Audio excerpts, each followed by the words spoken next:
Guys, magandang hapon. Tawagan natin mga gansa, papasukin natin na very obedient yan sila eh. Tingnan nyo kung paano sila pumasok pag tinawag natin silang papasok na.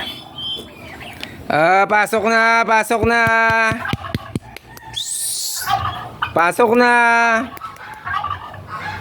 Pasok na mga gansa, pasok na.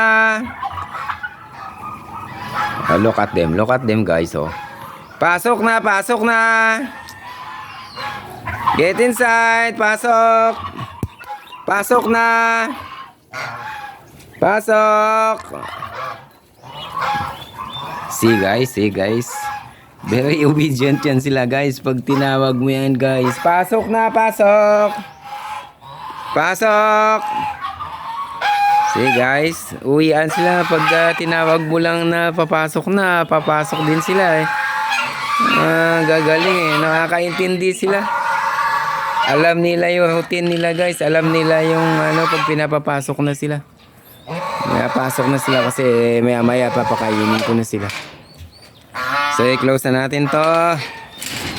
Kasi guys, pag hindi mo sila bantayan na hindi mo sila mapapasok, pumupunta sila sa fish pond dito. Ayan, may fish pond ako ditong maliit. Dito sila naliligo. Kinakain nila yung mga water lily na yan, oh, tsaka mga asula na nilagay ko. Fish pond dito ng fighting fish at mga gapi para sa eel. Napakain ko din sa eel. Oh, that's it guys. Ang galing nila, no? Nakakaintindi sila pag tinawag sila na papasok na. Okay. Thank you guys for watching. Please hit the like button if you like the video and please subscribe.